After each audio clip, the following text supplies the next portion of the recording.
Oke, baik. Assalamualaikum warahmatullahi wabarakatuh.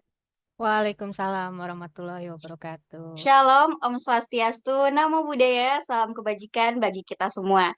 Puji syukur kami panjatkan kehadirat Tuhan Yang Maha Esa karena atas nikmat dan karunia-Nya kita semua dapat berkumpul pada siang hari ini. Kami harap teman-teman di sini berbahagia dan sehat selalu untuk mengikuti rangkaian webinar pada siang hari ini. Hai para calon digital marketer masa depan. Apa kabar semuanya? Seneng banget bisa ketemu kalian semua di webinar ini. Siapa nih yang udah nggak sabar pengen tahu lebih banyak tentang dunia digital marketing yang seru ini? Yuk kita sama-sama belajar dan cari tahu gimana caranya memulai karir di bidang yang lagi hits banget ini. Siap? Oke. Sebelumnya, sebelum memulai acara pada hari ini, izinkan saya untuk memperkenalkan diri. Perkenalkan, saya Rizkika Nurrahma Faira, selaku Master of Ceremony yang akan memandu acara webinar series Digital Marketing 01 pada siang hari ini. Sebagai informasi, webinar series berikutnya akan tetap hadir untuk berbagi ilmu kepada teman-teman semua. Baik, sebelum kita memulai rangkaian acara, marilah kita berdoa bersama-sama sesuai kepercayaan masing-masing. Berdoa dimulai.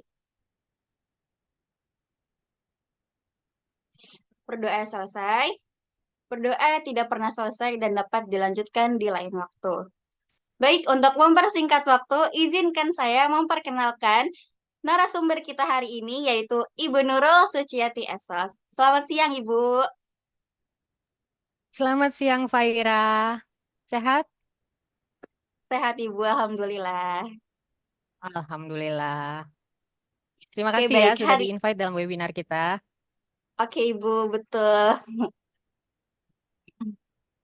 Hari ini kita akan menyimak materi webinar yang tentu saja kita nantikan bersama, yaitu Let's Start Your Digital Marketing Career. Sebelumnya aku mau tes semangat teman-teman di sini nih. Boleh ya semuanya ketik semangat di kolom chat. Biar aku lihat nih antusias-antusias peserta hari ini.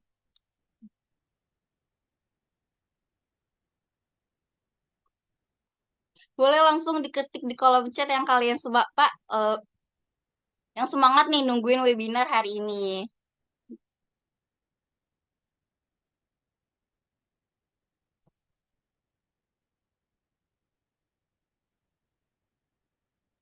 Semangat Oke. ya semua. Oke, Alhamdulillah. Sebelum kita memulai acara siang hari ini, izinkan saya selaku MC untuk membacakan rangkaian acara pada siang hari ini. Yang pertama akan ada 3 sesi, yaitu pemaparan materi, sesi tanya jawab, informasi program dari tim pemasaran sesi IT, dan ditutup dengan sesi dokumentasi. Wow, seru dan menarik banget ya rangkaian acara pada siang hari ini. Dan saya ingatkan teman-teman untuk tetap menyimak sampai acara berakhir karena akan ada giveaway dari sisi IT untuk partisipan aktif. Sebelum kita masuk ke sesi pertama, mohon bagi teman-teman untuk mematikan fitur audio ya, agar kita dapat lebih fokus menyimak materi hari ini. Baik, selanjutnya izinkan saya untuk menyapa narasumber kita dulu nih. Selamat siang Ibu, gimana nih kabarnya siang hari ini? Alhamdulillah sehat walafiat. Cuman udara sangat panas ya hari ini ya. Terima kasih, Ibu, Faira. mungkin boleh nih Ibu, info latar belakangnya dulu nih Ibu, buat teman-teman yang baru pertama ikut webinar ini. Oke, baik. Terima kasih teman-teman adik-adikku semua yang join di sini. Jujur saya merasa salut dengan kalian karena di saat orang libur di weekend ini, kalian masih semangat untuk mengikuti webinar dari sisi IT. Ya, boleh diinfokan ke teman-temannya kalau ada yang tertarik di dalam bidang digital marketing atau di bidang teknologi informasi, silakan di-invite dan kita nanti akan ada rangkaian webinar selanjutnya. Jadi siap-siap aja jadwalnya ya.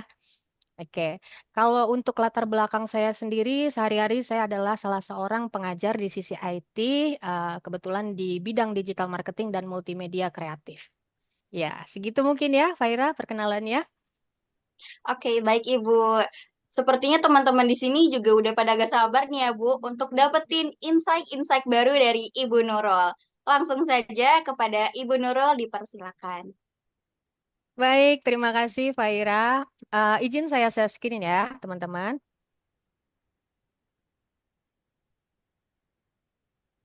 Iya. Apakah sudah terlihat?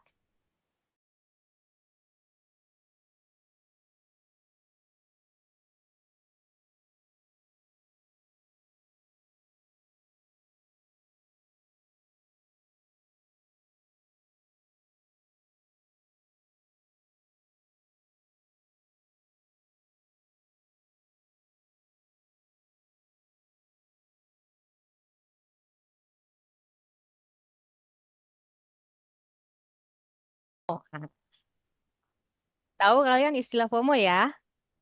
Tahu banget ya. Fear of missing out ya. Ya. Sekarang itu ada istilah yang lebih baru lagi ya, FOPO. Ada yang tahu FOPO?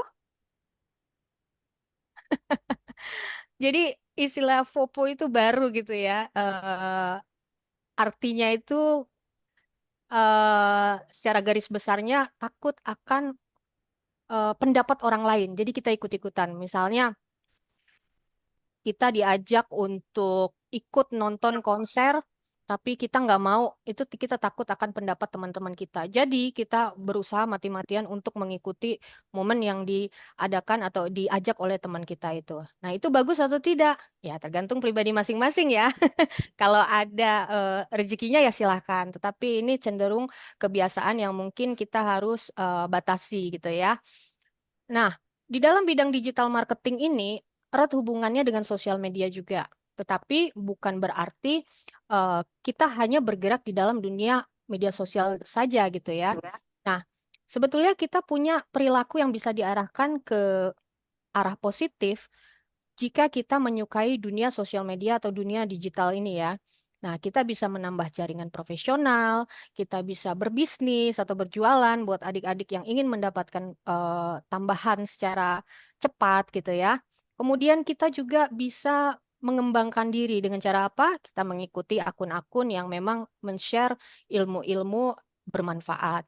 Kemudian kita juga bisa membuat konten kreatif atau informatif dengan cara kita membagikan pengalaman atau informasi yang kita kuasai gitu ya. Nah, kita sebelum membahas bidang digital marketing ini, kita juga perlu untuk mengetahui apa sih bedanya marketing dan selling gitu ya. Memang ini bahasa Inggris, kalau bahasa Indonesia kalian bisa lihat di sini artinya ya. Jadi pemasaran itu atau marketing adalah proses yang mencakup semua kegiatan di dalam membawakan suatu produk atau layanan dari, sebentar ya. Ya. Jadi misalnya seorang pebisnis itu ingin mempromosikan produknya. Tentu nggak serta-merta langsung cegat orang di jalan, terus menawarkan produk yang dimiliki. Itu tentu sangat hard selling ya jatuhnya ya. Nah, kalau kita bicara marketing, ini erat hubungannya dengan strategi. Strategi apa sih yang ingin kita terapkan dalam memasarkan sebuah produk gitu ya. Erat kaitannya dengan strategi. Sedangkan selling ini lebih kepada yang saya sebut tadi hard selling ya. Jadi sistemnya itu kalau untuk penjualan kita lebih kepada pendekatan langsung kepada consumer gitu ya, kepada calon konsumen kita. Jadi proses transaksi itu berlangsungnya adalah di bidang penjualan ya, di orang-orang selling ini ya. Nah, singkatnya seperti ini. Kalau kita buat sebuah perumpamaan, marketing itu adalah yang menjadi otaknya dari segala strategi, sedangkan selling itu adalah aktivitas yang dilakukan untuk melaksanakan strategi tersebut, gitu ya. Nah, sekarang kalau kita bicara tentang digital marketing, kita juga harus mengenal evolusi marketing ya, khususnya di dalam bidang penjualan itu kita lihat dulu dari sejarah awalnya. Nah, di sini saya sudah buat sebuah alur sejarah ya, di mana marketing atau penjualan, strategi penjualan itu berlangsung berbeda di setiap masanya gitu ya. Yang pertama itu ada di tahun 1920 sampai 1950. Di era ini eh, disebut era revolusi industri gitu ya, di mana saat itu berlangsung perubahan budaya di dalam masyarakat. Dari yang tadinya bekerja di sektor pertanian, tiba-tiba ada nih perubahan di dalam memproduksi sebuah barang gitu ya, produk. Nah, muncul banyak pabrik di situ dan akhirnya orang-orang yang bekerja di sektor pertanian ini mulai beralih ke arah industri manufaktur gitu ya. Jadi kebutuhan pun mulai terbentuk dan orang-orang mulai meninggalkan sektor pertanian. Sudah mulai menurun, tapi tentu masih ada kelompok-kelompok yang serius di bidang eh, pertanian ya. Ini tidak tidak serta-merta menghilangkan satu bidang gitu ya. Kemudian kita masuk ke era di mana televisi dan media-media sudah mulai ada gitu ya. Itu di eranya di 1950 sampai 1980. Nah, ini bertepatan dengan berakhirnya Perang Dunia Kedua gitu ya. Jadi di sini timbul juga perubahan budaya, perubahan cara orang bertransaksi, cara orang beraktivitas, sehingga cara berpromosi pun juga ikut berubah. Nah, media-media ini memegang peranan besar gitu ya di dalam mempromosikan sebuah produk. Karena apa? Karena media ini jangkauannya lebih luas gitu ya. Koran, radio, TV di saat itu tuh mulai menjadi satu bidang, satu media yang bisa menjangkau lebih luas dari masyarakat gitu ya. Nah, kemudian kita beralih lagi di era 1990 sampai sekarang. Di era ini komputer mulai ada gitu ya, mulai ditemukan dan mulai bisa diakses oleh semua orang gitu ya. Semua orang mulai menjadikan komputer ini bagian dari aktivitas sehari-hari mereka. Nah, tadinya yang berpromosi di media-media besar seperti televisi, radio, koran itu mulai mendapatkan opsi lain untuk dapat mempromosikan produknya, yaitu dengan memanfaatkan dunia internet ya. Kemudian di era ini juga muncul yang namanya sosial media, beragam sekali gitu ya. Kalau di zaman saya seumur kalian dulu itu ada sosial media yang namanya Friendster gitu ya. Sekarang mungkin sudah tidak ada. Kemudian muncul lagi Facebook. Setelah Facebook ada Instagram. Setelah Instagram mungkin nanti ada lagi dan terus-menerus berkembang gitu ya. Jadi ini belum berhenti di sini saja. Nanti masih akan muncul yang lain pastinya ya. Karena teknologi ini terus-menerus mencari kebaruan dan mencari inovasi gitu ya. Baik, dari kesemuanya kita tahu ya, jadi digital marketing itu adalah sebuah proses pemasaran sampai promosi melalui media digital dan tentu saja membutuhkan jaringan internet gitu ya. Nah, kalau kita lihat tadi dari yang di era 1920 sampai 1950 orang-orang masih berpromosi menggunakan channel single gitu ya, mempunyai toko fisik dan promosi yang berlangsung di saat ini hanya melalui pegawainya di situ atau melalui poster-poster yang disebar di jalan, kemudian di media itu mulai masuk ke spot iklan. Nah, di era digital marketing ini, di era komputer ini mulai dipromosikan melalui internet gitu ya. Nah, sekarang saya akan membahas potensi ya, potensi bidang digital marketing. Bisa dikatakan bahwa seluruh perusahaan pasti butuh digital marketing, ya. Kalau saat ini kita melihat banyak perusahaan yang belum memiliki divisi digital marketing, maka ini adalah masa depan kita, gitu ya. Mereka hanya belum bertransformasi, bukan belum membutuhkan. Pasti seluruh perusahaan, seluruh eh, industri tentu saja membutuhkan digital marketing. Nah, kita akan bahas mengapa. Alasan pertama, nah, di sini saya cantumkan statement dari Bill Gates. Semua tahu ya, Bill Gates ya siapa ya, founder dari Microsoft. Jadi, suatu hari beliau ini pernah mengatakan dulu bahwa apabila sebuah bisnis itu tidak ada atau tidak eksis di internet, maka bisnis ini akan tersingkir, gitu ya. Jadi bisnis ini tidak akan bisa bertahan gitu ya. Ini atau Mohon audionya, konten ini co-host mungkin jual bisa minta di-mute. kuota. Ini aja kuota kalau pakai ini anjing. Wih, itu pengen kata keren banget gak dimana kan minta aja Ya, bapin. mungkin bisa di-mute Woi. dulu, tolong. Ya, baik. Nah, kata-kata Bill Gates ini di masa kini kita bisa melihat kenyataannya gitu ya. Jadi eksistensi di dunia online ini bukan lagi menjadi sebuah pilihan saat ini, melainkan merupakan sebuah keharusan gitu ya. Banyak sekali bisnis-bisnis yang terlihat di era ini khususnya ya, di era COVID-19-20. Jadi di saat itu kita bisa melihat dengan mata kepala kita sendiri banyak sekali bisnis yang bertumbangan. Dan mereka yang sudah memulai di internet, mereka mengalami kemajuan yang pesat. Nah, contoh simpelnya aja ya, kita bisa melaksanakan webinar hari ini juga karena waktu di era COVID itu semua kebiasaan berubah, betul? Tadinya kita yang lebih menyukai kehadiran tatap muka untuk apa namanya berbagi ilmu. Sekarang kita bisa bertemu hanya dengan webinar saja. Bahkan mungkin ada dari Indonesia Timur gitu ya. Dari Indonesia Timur yang bergabung di webinar kita. Nah, kita lihat perbandingannya di era ini.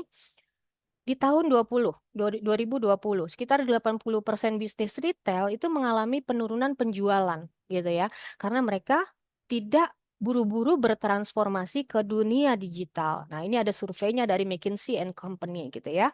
Kemudian juga ada di Indonesia, lebih dari 40% usaha kecil atau mikro atau UMKM juga terpaksa menghentikan operasionalnya karena tidak mampu beradaptasi dengan platform digital gitu ya. Nah, penelitian ini kebetulan dilakukan juga oleh FEB UI gitu ya. Kemudian kita lihat perbandingannya dengan mereka yang sudah bertransformasi di dunia digital gitu ya. E-commerce di Indonesia mengalami lonjakan besar dengan pertumbuhan transaksi digital ya, bahkan sampai 54% pada tahun 2020. Ini perbandingan di tahun yang sama gitu ya. Jadi kita bisa lihat dengan nyata bagaimana eksistensi di dunia digital ini sangat berpengaruh pada pertumbuhan bisnis kita. Kemudian juga ada GoFood dan GrabFood yang mengalami peningkatan pesanan hingga lebih dari 20% selama masa pembatasan sosial. Nah ya, jadi survei-survei ini merupakan bukti nyata bahwa memang bukan sekadar statement yang dikatakan Bill Gates terdahulu ya, tapi ini juga merupakan seperti prediksi beliau di masa sekarang gitu ya. Baik, alasan yang berikutnya, kenapa sebuah sorry,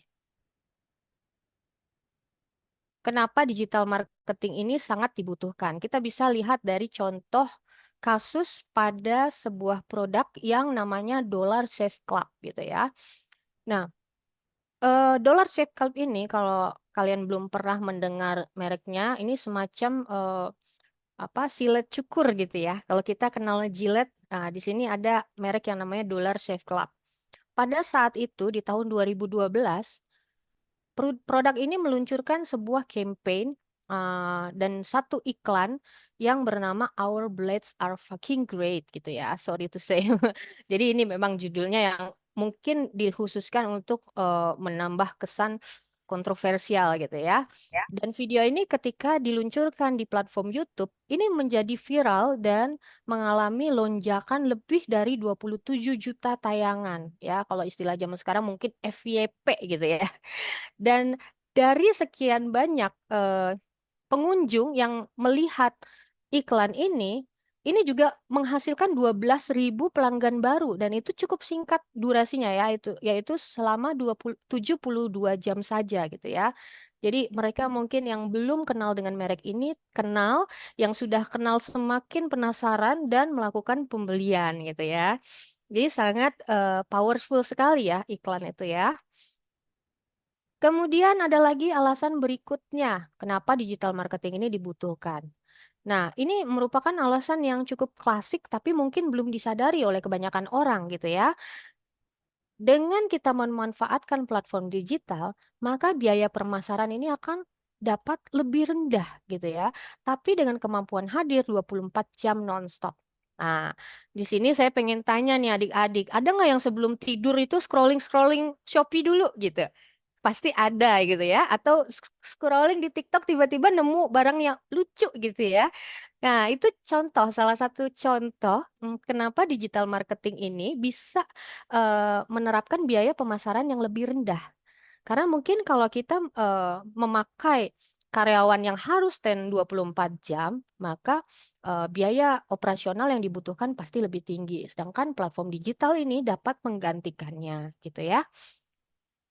Kemudian alasan berikutnya, dengan kita berada di platform digital, maka kita juga dapat memasarkan tidak hanya dengan jangkauan terbatas, tetapi kita juga dapat menjangkau belahan dunia lain, gitu ya. Kalau televisi mungkin ada yang hanya jangkauannya nasional, sedangkan di platform digital itu kita juga bisa menjangkau belahan dunia lain. Seperti contohnya kita bisa lihat ada dua buah berita yang cukup viral beberapa tahun yang lalu tentang satu produk yang kalian bisa lihat di sini itu berupa hanya daun pisang gitu ya. Daun pisang ini dihargai di luar negeri 800.000 dan itu pun ada pembelinya, peminatnya tuh ada dan itu laku gitu ya. Nah, kita bisa bayangkan mungkin di luar negeri itu sulit sekali mendapatkan daun pisang. Sedangkan di Indonesia itu kalau kita keluar rumah aja pasti kita ketemu pohon pisang gitu ya. Dan ada orang-orang yang dengan cerdas memanfaatkan potensi ini untuk melakukan transaksi. Kemudian juga ada satu benda yang namanya tampah itu ya untuk fungsinya untuk memisahkan gabah dari berasnya dan dengan sedikit sentuhan berbeda yaitu sebagai pajangan ruangan bukan lagi sebagai alat pemisah beras ini bisa menghasilkan value yang jauh lebih besar. Kalau di Indonesia mungkin harganya cuma 10.000, di luar negeri bisa laku sampai 4,3 juta. Nah, ini merupakan sebuah peluang bagi kita untuk dapat melakukan bisnis yang sama gitu ya. Baik, kemudian alasan kelima, kenapa digital marketing ini penting, ya, kita bisa memberi pengalaman lebih baik kepada pelanggan. Nah, kita bisa lihat sendiri sebelum kita membeli produk, pasti kita mengecek ulasan atau testimoni pelanggan. Kemudian kalau kita mengalami komplain, ingin mengajukan komplain, customer service itu bisa ada 24 jam dalam satu minggu gitu ya, nonstop. Dan kita juga dapat apalagi di era sekarang ini ada fitur-fitur tambahan berupa AI ya. Jadi dengan otomatis apabila kita tidak berada di tempat itu juga dapat menjawab pertanyaan yang general gitu ya.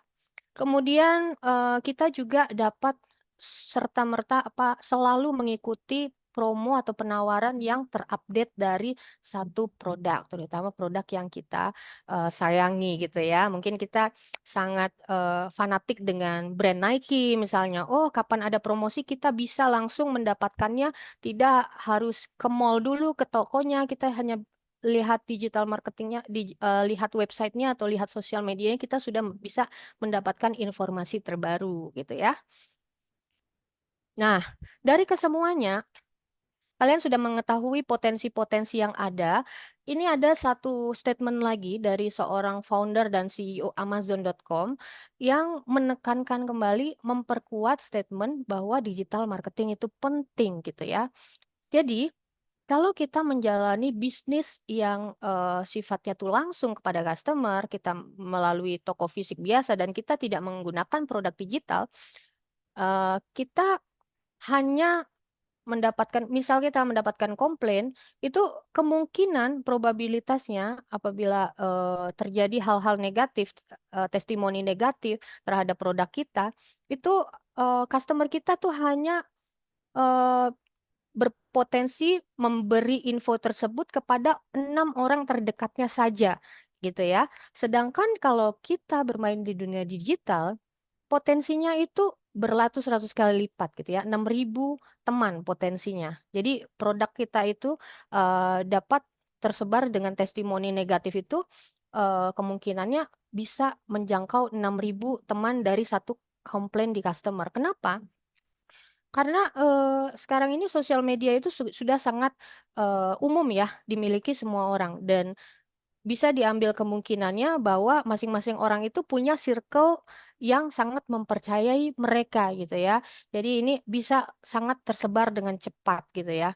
Dan apabila kita tidak melakukan penjagaan terhadap bisnis kita, tentu ini akan memberikan efek yang sangat negatif terhadap bisnis kita. Jadi prajurit-prajurit digital marketing ini juga sangat dibutuhkan apabila sebuah perusahaan itu sudah memutuskan untuk bergerak di dunia digital gitu ya. Nah, ini adalah potensi kita juga gitu ya. Nah, sekarang kita masuk ke dalam peluang kerja. Ini yang mungkin menjadi pertanyaan besar bagi kalian ya. Saya dulu ingat sewaktu saya masih SMA, saya pilih jurusan itu juga saya masih bertanya-tanya gitu. Nanti kita bisa ngapain sih? Kita nanti kerjanya kayak apa sih? Jadi apa sih? Nah, itu pertanyaan umum. Termasuk saya pun dulu bertanya-tanya gitu ya. Nah, di sini saya ingin share ke kalian beberapa peluang kerja yang dapat kita jalani jika kita belajar digital marketing. Yang pertama itu ada profesi namanya digital marketing spesialis ya. Itu khusus untuk merancang strategi di bidang penjualan dan digital gitu ya. Kemudian ada juga profesi SEO spesialis. Ada yang tahu SEO di sini? Search Engine Optimation gitu ya. Jadi apabila kita mempromosikan produk kita di dunia digital itu tidak serta-merta langsung masuk ke pencarian pertama gitu ya. Kita harus rancang dulu gimana caranya menerapkan kata kunci yang potensial untuk mengangkat produk kita gitu ya.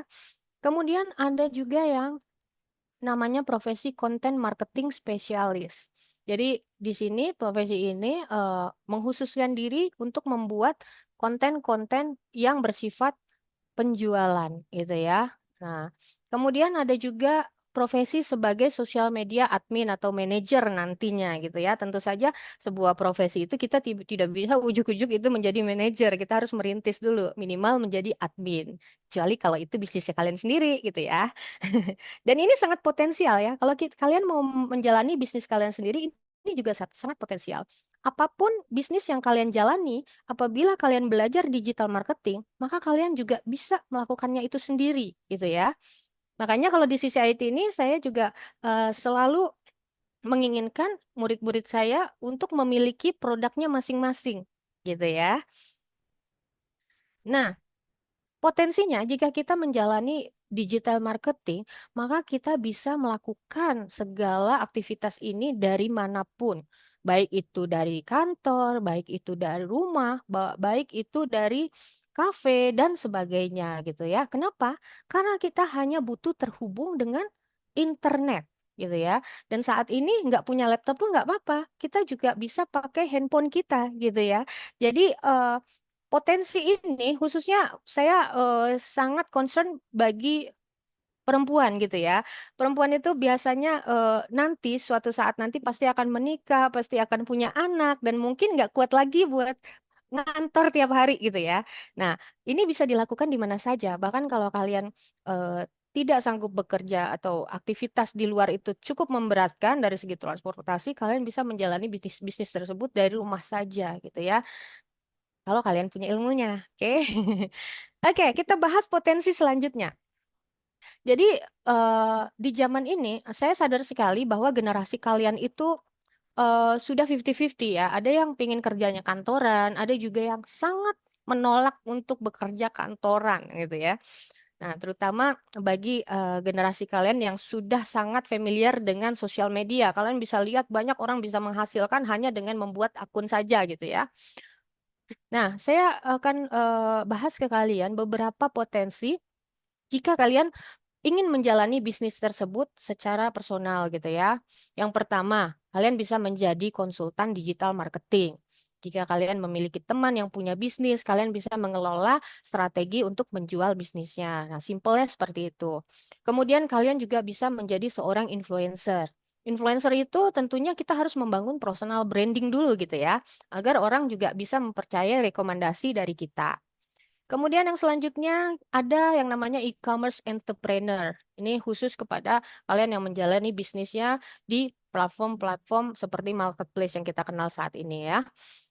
Kemudian ada juga eh, peluang di bidang network bisnis. Nah, mungkin kalian masih asing network bisnis ini maksudnya apa sih gitu. Jadi network bisnis ini biasanya ada satu perusahaan yang sudah menyiapkan sistem untuk bisnisnya gitu ya. Dan kita tuh hanya tinggal menjalani saja. Kita berfungsi sebagai sellernya gitu ya. Dan kita tidak perlu susah-susah lagi membuat sistem di situ. Kita hanya menjual kepada orang-orang dan kita menjalani bisa melalui offline, bisa melalui online gitu ya. Nanti saya akan contohkan kepada kalian kebetulan karena saya juga menjalani bisnis ini dulu. Kemudian ada lagi sekarang inovasi baru gitu ya, tergolong inovasi baru. Kita bisa menjadi afiliator gitu ya. Jadi ada produsen-produsen yang sudah bekerja sama dengan marketplace itu menerapkan persentase tertentu apabila kita berhasil menjual produknya gitu ya.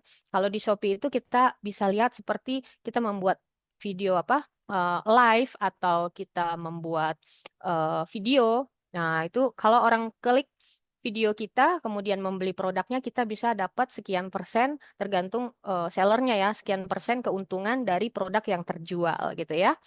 Kemudian potensi berikutnya, kita dapat membantu bisnis keluarga. Nah, ini ada angkatan lalu ya. Jadi ada angkatan lalu itu yang keluarganya kebetulan sudah memiliki bisnis. Dan setelah lulus dia nggak mau kemana-mana tuh, maunya bantuin bisnis ayah bundanya gitu ya. Jadi dengan berbekal ilmu dari digital marketing ini, dia bisa membantu keluarganya untuk mengembangkan bisnisnya di bidang digital. Nah, ini beberapa potensi yang bisa kalian jalani dan saat ini sangat potensial dan nggak heran ya kalau kita ngelihat ada influencer sukses, afiliator sukses, itu penghasilan jauh melebihi UMR pastinya ya. Nah, kebetulan di sini saya ingin memperlihatkan buktinya ya. Jadi kalau kita lihat tadi ada potensi di dalam dunia network bisnis, di sini saya pernah menjalani di tahun 2015, 2000, sebetulnya 2013 sampai saat ini pun masih berjalan. Cuman saya tidak seaktif dulu gitu ya. Dan ini merupakan contoh sistem yang sudah disiapkan dari perusahaannya. Kemudian saya mendapatkan presentasi dari produk yang terjual gitu ya. Dan alhamdulillah memang ini sangat potensial kemudian sangat membantu sekali ya. Bahkan saya saat itu tuh sempat umroh juga gitu ya. Berkat penghasilan dalam bisnis ini. Dan apakah pekerjaan saya terganggu saat itu? Sangat tidak terganggu karena sistemnya itu sudah sangat disiapkan oleh perusahaannya gitu ya. Jadi kita tinggal menyebarkan ke circle kita saja. Siapa yang tertarik? Beli. Kalau beli, kita dapat persentasenya. Nah, seperti itu ya. Dan ini sifatnya passive income. Oke. Kemudian kita bahas tentang apa saja sih yang dipelajari kalau kita masuk jurusan digital marketing. Nah, biar kalian ada bayangan, ini adalah beberapa disiplin ilmu yang akan kita pelajari di dalam bidang digital marketing. Yang pertama itu ada tentang information technology ya. Tetapi jangan takut. Di sini information technology itu mungkin kalian berpikir, waduh belajar coding, belajar ini, belajar itu. Kita memang belajar tetapi tidak terlalu berat seperti seorang web developer atau data analis dan sebagainya gitu ya. Kita hanya belajar sedikit tentang information technology dan lebih banyak ke arah desain dan kreatif. Jadi apa saja sih yang dipelajari desain dan kreatifnya? Apakah kita mempelajari tentang membuat poster, membuat editing video dan sebagainya? Ya, kita belajar di situ ya. Tapi secara simpel saya bisa memberi gambaran kepada kalian di dalam dunia digital marketing ini tidak terlalu berat seperti dalam kreatif multimedia gitu ya. Tapi kita harus wajib mengetahui semuanya. Kemudian ada juga disiplin ilmu yang kita pelajari di bidang bisnis dan ekonomi. Dan ada tentang marketing dan communication. Nah, salah satu contohnya, contoh nyata di hadapan kita adalah Faira ya.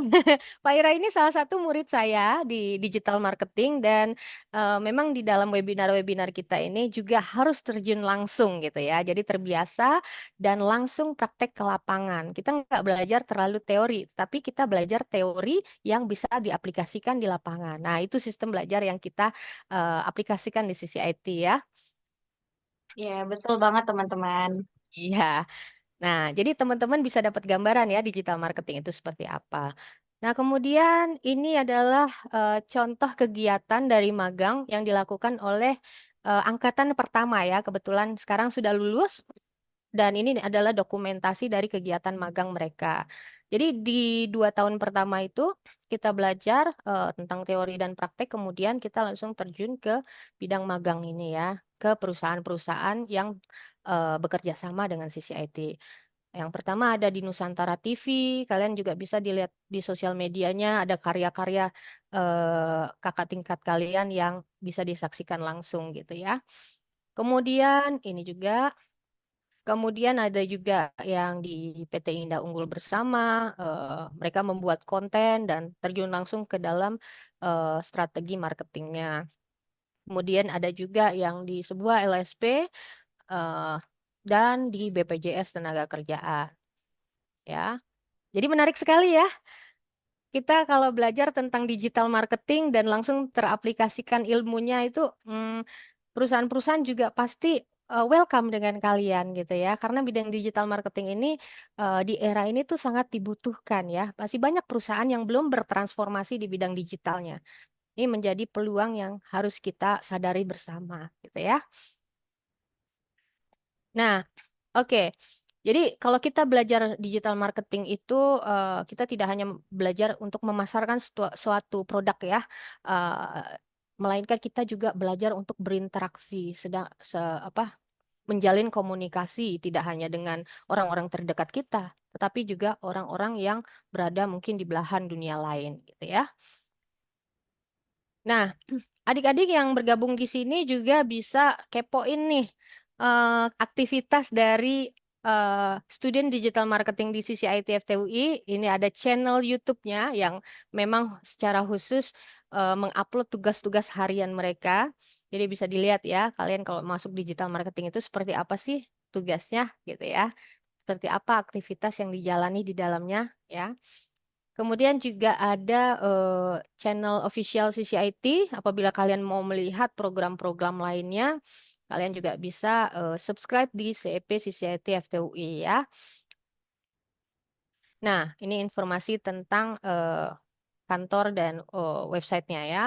Jadi itu saja mungkin Faira sekilas dari peluang dan potensi dari dunia digital marketing.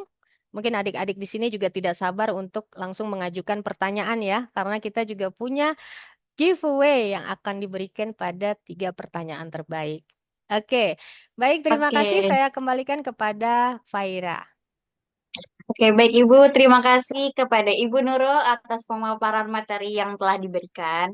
Jadi Sama-sama. kesimpulannya, mulai dari perbedaan marketing dan selling ya Ibu, di mana kalau marketing itu kita lebih aktivitas untuk mencapai strategi penjualannya, sedangkan selling itu di mana orang terjun untuk menjual. Lalu Betul ada sekali. alasan mengapa sih perusahaan itu penting adanya digital marketing dan sampai peluang kerja yang banyak banget ya Ibu ya di Betul bagian digital sekali. marketing ini bisa jadi digital marketing spesialis, bisa jadi SEO spesialis, sampai sosial media admin atau manajer ya Ibu.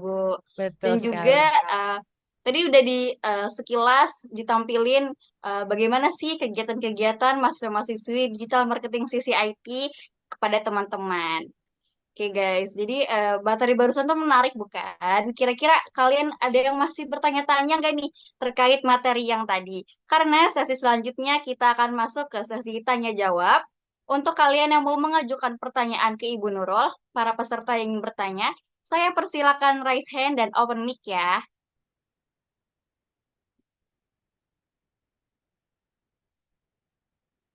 Boleh langsung raise hand aja teman-teman dan open mic Baik, kalau masih mungkin ada pertanyaan-pertanyaan. mungkin sambil menunggu pertanyaan kita bisa dengar tim pemasaran untuk presentasinya, Faira. Boleh, Bu, baik.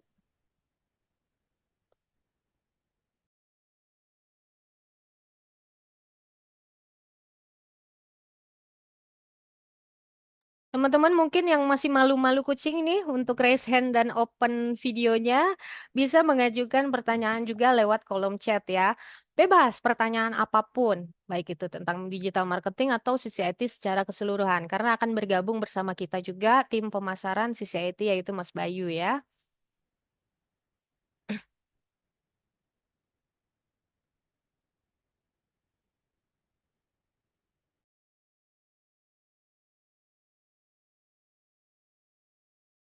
Oke, ini ada yang raise hand ini Aura. Ada Iya, lagi? Iya, silakan. oke. Terima kasih kesempatannya Ibu Nurul dan Faira. Saya izin bertanya. Jadi saat ini tuh saya sedang membuat web sendiri, web untuk perusahaan tante saya. Nah, saya ingin mengoptimalkan CEO-nya gitu. Nah, tapi gimana sih karena saya ini awam di digital marketing, biar step dari awal gitu, biar CEO-nya ini optimal gitu, Bu. Biar kayak muncul gitu ya di laman pencarian gitu. Dan juga berdampak baik juga untuk web saya nanti dan perusahaannya nanti juga gitu, Bu. Terima kasih. Baik, silakan Faira, apa mau dikumpulkan dulu atau langsung dijawab?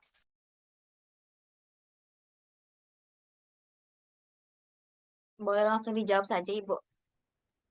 Oke, baik. Luar biasa sekali ya. Faira ini salah satu student di CCIT juga ya? Betul, teman-teman. Iya, jadi Faira ini sudah coba untuk mendevelop sebuah website dan ingin mengoptimalkan SEO-nya.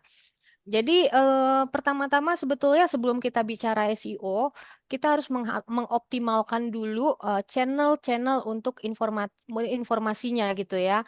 Jadi seandainya ada satu produk yang ingin dikembangkan, kemudian ingin menginformasikan tentang produk tersebut, channel-channel yang digunakan ini apa saja. Kalau di dalam digital marketing itu kita wajib komplit gitu ya. Di sosial media ada, di website ada, di apa namanya, di WhatsApp ada gitu ya. Jadi semua channel itu disiapkan dulu gitu ya. Bahkan saya melihat kecenderungan kalau eh, anak-anak zaman sekarang ya, terutama produk-produk yang memang target audiensnya itu adalah generasi Z ya, atau generasi alpha bahkan ya. Itu mereka itu kalau melakukan pencarian tidak lagi di Google, tetapi di sosial media gitu ya. Bahkan kalau misalnya satu produk itu tidak ada di sosial media, mereka menganggap produk itu tidak bonafit gitu ya. Ini berdasarkan survei kecil-kecilan saya terhadap generasi kalian gitu ya. Jadi kalau untuk SEO itu memang bisa kita menerapkan kata kunci. Jadi ibaratnya gini, kalau misalnya kita ingin mengundang orang ke rumah kita, tentu kita siapkan dulu rumahnya yang bagus dulu nih gitu ya. Terus kita undang orang-orang untuk berkunjung ke rumah kita. Udah siap belum nih? Rumahnya udah bagus belum nih? Udah bisa membuat orang nyaman belum di situ gitu ya? Itu kita siapkan dulu websitenya. Kemudian kita baru menyebarluaskannya melalui pemasaran yang lainnya. Mungkin kita door to door yang sekarang masih masih berlaku juga ya. Itu digital marketing itu tidak menghilangkan aktivitas untuk promosi langsung gitu ya. Baik itu melalui sosial media atau kita memasang iklan berbayar gitu ya. Nah, untuk SEO ini bisa kita terapkan dengan berbagai cara. Kita melakukan kata kunci yang spesifik terkait dengan bidang yang ingin kita iklankan. Misalnya itu kalau Faira apa bidangnya? Faira apa? Aura tadi bidangnya? Bidang untuk jasa websitenya itu? Yang ingin Teknologi. dipromosikan teknologi. Teknologi ini punya saingan berapa nih gitu di kata kunci teknologi gitu ya. Jadi kita kalau bicara SEO itu kita bicara kata kunci. Kalau kata kunci teknologi terlalu luas gitu ya, terlalu general. Kita harus mempersempit lagi teknologi apa gitu ya. Apakah itu teknologi IoT, apakah itu teknologi artificial intelligence, apakah itu teknologi digital marketing itu harus spesifik gitu ya. Kemudian kita terapkan di dalam kalimat-kalimat yang ada di website tersebut sehingga orang bisa mendapatkan apa namanya kata kunci itu. Kemudian kita juga menggunakan mesin pencari Google itu ya. Ada sistem otomasi di dalam situ untuk membantu kita mengoptimalkan SEO sehingga kita bisa muncul di pencarian utama, minimal di halaman pertama atau kedua Google gitu ya. Jadi ini eh, tidak bisa secara langsung diterapkan, memang masih harus ada strategi lain yang diterapkan di situ gitu ya. Jadi itu cara simpelnya aja gitu. Mungkin sudah terjawab, Aura? Ya sudah, Bu. Ya, Terima oke. kasih. Sama-sama. Ada lagi Oke, yang baik bertanya? ini Ibu. Sepertinya udah ada penanya berikutnya ini. Ya. Boleh langsung open mic dan open kamera juga ya. Untuk Sultan, Amirah, tadi ada eh, Join nih ya. Maaf Nobar izin ya. bertanya. Iya. Iya kita di sini eh, apa OSIS divisi kewirausahaan. Jadi Oke. kita emang mau ikut yang webinar seperti ini. Jadi Baik. mungkin pertanyaan saya tuh kan karir digital marketing itu kan udah banyak. Hmm. Nah, dan banyak pula juga yang berhasil. Nah, tapi itu pasti ngelewatin lika-likunya.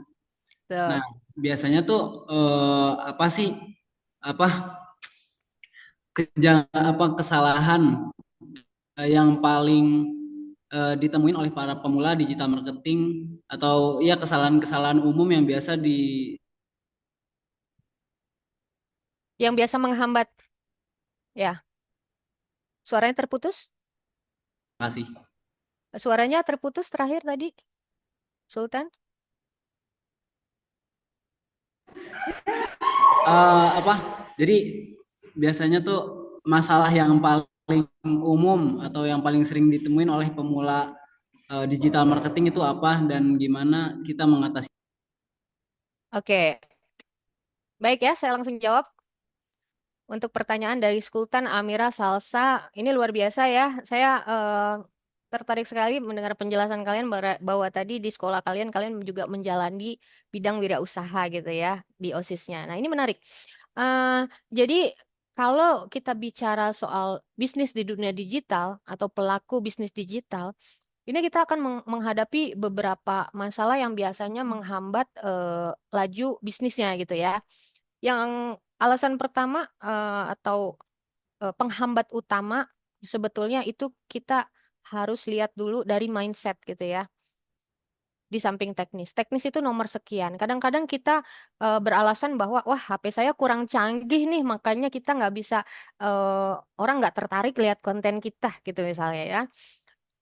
Tapi kita sebelum bicara teknis, memang itu teknis membantu sekali ya kalau gadgetnya itu sudah yang mumpuni, pasti itu akan membantu konten kita terlihat lebih baik. Tapi yang paling mendasar dari semua itu adalah biasanya soal mindset ya. Bisnis apabila dikerjakan sendiri itu biasanya agak sulit gitu ya. Ini memang harus dilakukan bersama. Karena apa? Mindset kita ini biasanya kadang naik turun gitu ya moodnya untuk menjalani bisnis ya. Terutama kalian yang sudah mungkin merasakan bisnis kecil-kecilan di sekolah ketika kita menghadapi teman dan dia tidak tertarik atau mungkin melontarkan kata-kata yang tidak enak, kita langsung drop. Kemudian kita off dulu. Besok baru kalau moodnya timbul lagi, baru kita jalanin lagi. Nah, seperti itu mindsetnya ya. Kalau kita kerjakan bersama-sama ini pasti akan lebih eh, kuat gitu ya, lebih powerful. Karena apa? Kita bisa menjadi satu komunitas yang saling menguatkan. Itu dulu. Pertama mindsetnya dulu gitu ya. Karena bisnis ini terus terang saja naik turun, fluktuatif sekali gitu ya. Nah, di situ kalian bisa saling menguatkan dan mengingatkan tujuan awal dari menjalani bisnis bersama. Yang kedua, sudah ada pertanyaan lagi, kita tunggu ya. Yang kedua, bukan masalah teknis lagi gitu ya, tetapi masalah etika biasanya kita yang tidak kita ketahui ya. Kita harus tahu tata caranya ketika kita ingin membuat, misalnya contoh kita menjalani di sosial media. Etikanya apa nih? Kita tidak boleh melanggar segala hal yang diterapkan oleh platform tersebut. Misalnya apa, Faira? Nudicity atau apa? Kata-kata hate speech gitu ya.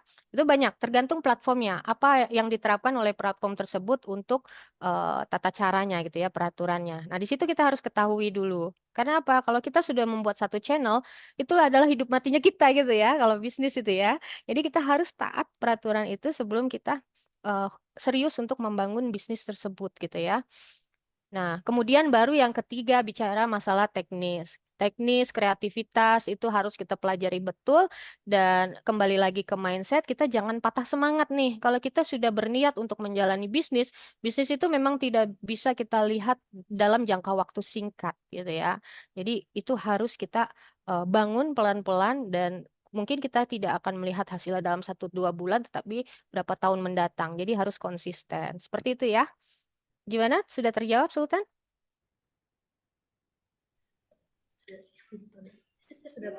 Sudah.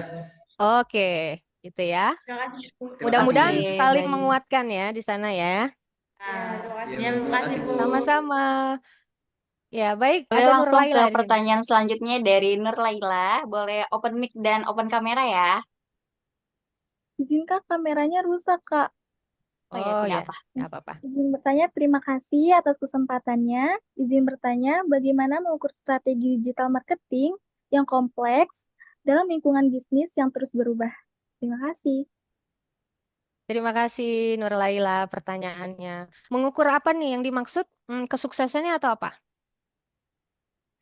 Iya, izin Bu kesuksesannya. Oke, baik. Jadi kita mengukur digital marketing yang sukses tuh gimana gitu ya? Pertanyaan dari Laila. Eh, Kalian pernah lihat konten yang FYP nggak? FYP? Iya, pernah Ibu. Pernah. Apakah itu digital marketing yang sukses? Mungkin bisa dibilang enggak juga sih Bu. Ya, jadi kamu sudah cukup cerdas ya melihatnya ya. Belum tentu sebuah konten yang viral, ini kita spesifikkan dulu ya, kita bicara digital marketing yang lebih khusus di platform sosial media gitu ya. Kalau kita bermain di sosial media, kalau kita melihat konten yang FYP, memang itu akan meningkatkan potensi audiens kita. Misalnya biasanya kita hanya mendapatkan 200 view, tiba-tiba melonjak menjadi 10.000 view, itu probabilitasnya akan meningkat. Orang yang melihat konten kita dan tertarik dengan penjualan produk kita menjadi melonjak sekian puluh ribu gitu ya. Nah, ketika probabilitas itu meningkat, ibaratnya kalau kita ambil apa namanya perumpamaan aja, jika kita punya 100 orang prospek, 100 orang yang ditawarkan, mungkin 20 orang akan tertarik. Dari 20 orang yang tertarik itu, apakah semuanya akan membeli? Mungkin hanya 5 orang yang membeli, gitu ya. Tidak semuanya tertarik lalu melakukan pembelian gitu. Nah, jadi kalau misalnya kita bicara di sosial media ini, itu hanya meningkatkan probabilitas. Belum tentu itu disebut digital marketing yang sukses gitu ya. Sukses untuk menggrab audiensnya tentu saja. Tapi sukses, apakah sukses untuk mendatangkan transaksi? Belum tentu juga gitu ya. Ada konten yang biasa-biasa saja, tapi itu selalu mendapatkan transaksi dari audiensnya. Kembali lagi, kepada perusahaannya. Perusahaannya itu nanti apa nih, apa namanya, KPI-nya gitu ya, Key Performance Index-nya. Mereka punya target apa, apakah untuk melakukan penjualan atau sekedar mendistribusikan informasi gitu ya. Kalau sekedar mendistribusikan informasi tentu FYP aja sudah cukup. Tapi kalau sampai ke arah transaksi itu kita lihat lagi berapa transaksi yang terjadi gitu ya. Itu secara simpel saya kasih contoh ya di bidang sosial media. Mungkin itu Nur Laila cukup menjawab? Siap Ibu cukup. Terima kasih Ya, banyak. sama-sama. Faira sudah bergabung sepertinya Mas Bayu. Oh, iya betul Ibu.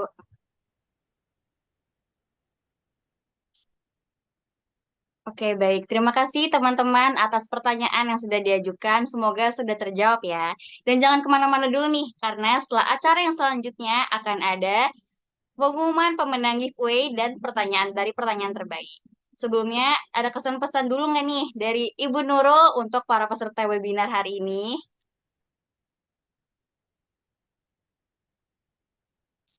Faira mungkin masih ada yang bisa mengajukan pertanyaan karena waktu kita masih cukup.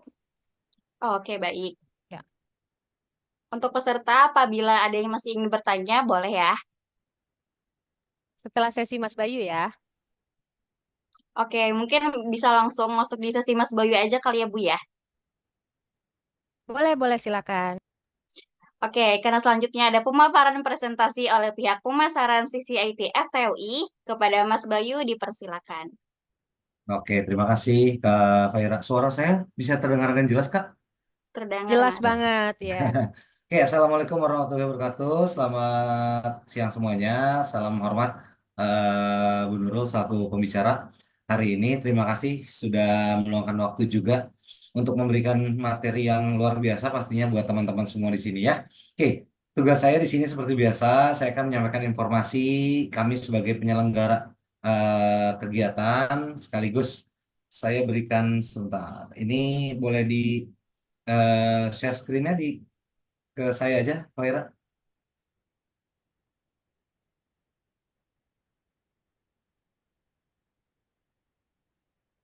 Oke. Hmm. Atau saya jadikan co-host? Iya boleh boleh Bu. Ya, Biar saya bisa share screen aja, biar dari saya aja.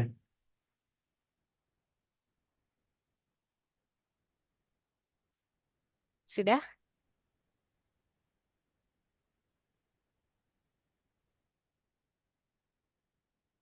Sepertinya belum belum bisa ya Bu ya. Belum? Carla sudah pegang materinya? Pak Ira kayaknya udah ini deh, udah Atau saya oh, copy ya. boleh lewat Faira Oh boleh. ya, Ya udah, boleh dari Pak Ira aja. Oke, Oh, teman-teman semua, oh ya.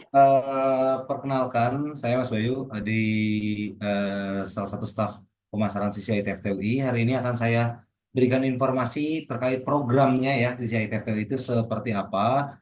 Mungkin ini ada yang baru dengar, ada yang join, ada juga yang mungkin ini student kita ya. Saya anggap aja semua dari peserta umum ya. Jadi saya sekali lagi akan memberikan informasi tentang program CCIT FTUI. Oke, boleh di next, Kak Faira. Oke, ini Pak Dekan Fakultas Teknik UI saat ini yang baru saja terpilih menjadi Rektor UI ya untuk tahun 2024-2029. Beliau juga ikut menyapa di dalam forum ini. Boleh di next, Kak Faira. Nah, ini Pak Direktur kita, Prof. Surya, juga sama beliau juga mau menyapa bahwa yakin aja dengan semangat dan kerja keras pasti akan tercapai deh apa yang dicita-citain. Artinya ini cenderung apa ya? Biasanya yang kita temui anak-anak Gen Z itu kan punya daya juang yang rendah ya. Biasanya seperti itu. Makanya di sini Prof. Surya selaku direktur juga memberikan apa ya? Kutipan kalimat yaitu menyemangati bahwa apa yang dicita-citakan pasti akan terwujud. Kuncinya ada di diri masing-masing pastinya gitu ya. Ini Pak Direktur kita, salam kenal juga mungkin dari beliau kepada para peserta di kesempatan kali ini. Boleh di next, Kak?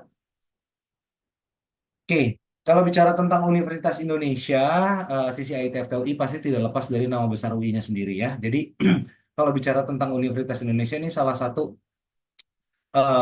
kampus terbaik, salah satu kampus terluas juga. Kurang lebih ada 320 hektar kita area kampus kita. Saat ini dibagi menjadi 17 fakultas ya. Salah satunya itu ada Fakultas Teknik ya, ada Fakultas Teknik. Saya akan ambil Fakultas Teknik sebagai gambaran. Bisa jadi nanti fakultas yang lain ya bisa jadi nanti sama program yang ada di dalamnya kurang lebihnya sama. Jadi artinya nanti tinggal diganti aja sama teman-teman semua kalau mau cari informasi tentang fakultas yang lain ya. Oke, next Kak. Nah ini gambaran yang ada di Fakultas Teknik UI. Oke, ini bisa jadi nanti kurang lebih informasinya sama ya dengan fakultas selain Fakultas Teknik. Jadi kalau mau diganti Fakultas Ekonomi, Fisip, Psikologi dan sebagainya ini boleh nanti diganti-ganti aja. Nanti ada beberapa poin yang akan sama kurang lebihnya ya. Jadi gini, contohnya di Fakultas Teknik UI itu ada 3 program. Nah sebelum saya masuk ke dalam pembahasan ini, perlu saya ingatkan ya teman-teman semua kalau hari ini teman-teman semua masih duduk di kelas 12 kalau teman-teman semua masih duduk di kelas 12 artinya memang harus sudah mulai apa ya memilih sudah mulai bisa menentukan pilihan nih karena sebentar lagi kalian akan meninggalkan kelas 12-nya sebentar lagi juga kalian akan menjadi pribadi yang dewasa yang bisa memilih dan bertanggung jawab akan pilihan kalian masing-masing. Artinya apa? Artinya dari sekarang kalian harus bisa milih nih kalian mau nentuin atau masuk di dalam jurusan apa. Nah, sebelum kalian apa ya masuk ke dalam kampusnya kampus mana, yang pasti jurusannya dulu yang harus kalian tentukan dari sekarang. Nah, kalau saat ini kalian masih duduk di bangku sekolah, apalagi kalau sekarang ada di kelas 12 ya, itu mungkin kalian bisa mencermati bahwa di era yang akan datang, ternyata Indonesia Emas 2045 ya, kita kan akan menyongsong ke arah sana. Itu nantinya persaingan dunia kerja akan sangat-sangat ketat sekali. Artinya yang dibutuhkan adalah orang-orang yang betul-betul punya skill, kompetensi, dan kalian secara individu. Artinya, yang akan dibutuhkan di dunia kerja akan datang itu pasti adalah orang-orang yang benar-benar bisa menunjukkan kualitas dirinya masing-masing, gitu ya. Jadi yang dilihat bukan lagi background pendidikannya. Jadi mereka tuh nggak akan melihat lagi kalian tuh lulusan dari mana, tapi kalian tuh bisa apa, kontribusi apa yang bisa kalian berikan, seperti itu ya. Karena nantinya yang juga akan menjadi pesaing kerjanya kalian itu bukan cuma antar teman, bukan cuma antar lulusan atau antar manusia, tidak. Tapi saat ini sudah mulai diramaikan dengan mesin-mesin pintar atau robot-robot canggih yang ya sekarang udah ramai banget nih di sekeliling kita. Bahkan biasanya anak-anak sekarang kalau menjawab sesuatu yang nggak tahu juga udah mulai-mulai buka ChatGPT dan sebagainya gitu ya. Artinya teknologi itu awalnya dibuat untuk memudahkan, tapi kenyataan yang terjadi saat ini malah berperan menggantikan. Nah, ini yang mengkhawatirkan ya. Artinya ada peluang, ada juga tantangan. Nah, artinya dari sekarang kalian harus bisa menentukan. Jangan sampai nanti kalian pilih satu jurusan, tapi jurusannya tersebut ternyata sudah tidak eksis lagi sampai menyongsong 2045 nanti gitu ya. Nah, menurut saya yang nantinya masih akan tetap bertahan, masih akan tetap apa ya, bisa menjadi salah satu pilihan terbaik di era yang akan datang tuh bidang-bidangnya. Menurut saya di antaranya itu ada bidang teknologi, kesehatan, sama industri yang mengarah ke bisnis. Nah, ini juga menarik karena hari ini juga digital marketing ini ada hubungannya sama ranah dunia bisnis. Kenapa tiga bidang ini terbaik?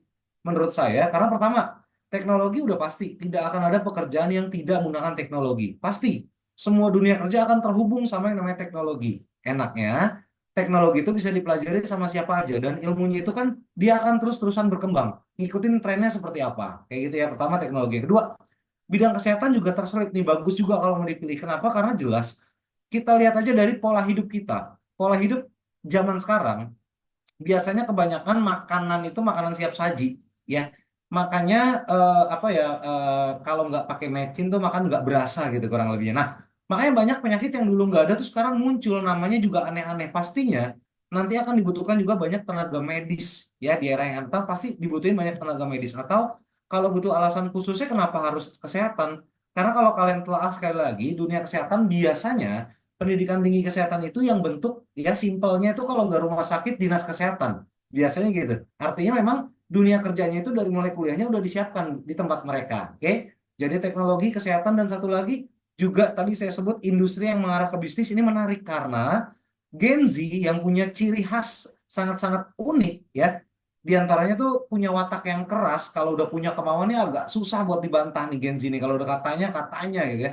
Terus Gen Z itu juga cenderung kalau disuruh males, nggak disuruh malah tiba-tiba ngide gitu ya, rajin. Lalu anak Gen Z masuk ke dunia kerja, tadi saya sempat sebut juga daya juangnya rendah. Iya, biasanya anak Gen Z yang sudah masuk ke dunia kerja, apabila dia melakukan kesalahan, itu tidak serta-merta melakukan pembenahan, tidak memperbaiki. Kebanyakan memilih buat cabut, besoknya nggak masuk, seterusnya nggak masuk lagi gitu ya.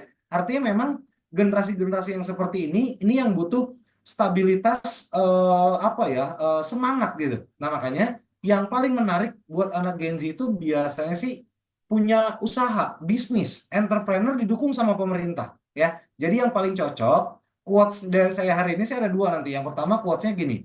Kalau nggak mau dikerjain orang, harus mempekerjakan orang lain. Menurut saya seperti itu. Ya, jadi artinya kalau kita punya usaha, kita bisa nentuin pekerjaan kita, kapan kita mau kerja, kapan kita mau libur, seberapa income yang nggak ada yang nyuruh. Artinya kita bisa juga mempekerjakan mungkin teman-teman kita, mungkin saudara-saudara kita dan sebagainya. Nah, artinya ranah dunia bisnis ini menarik buat teman-teman Gen Z ya. Oke.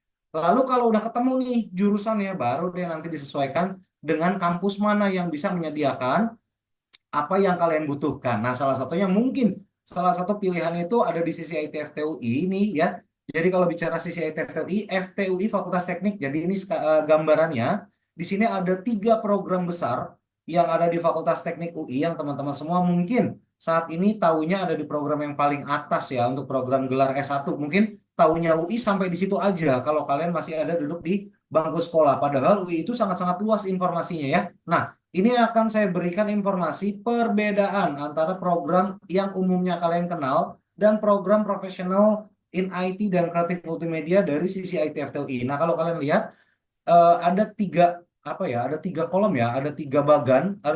Yang atas itu ada program gelar S1, S2, S3.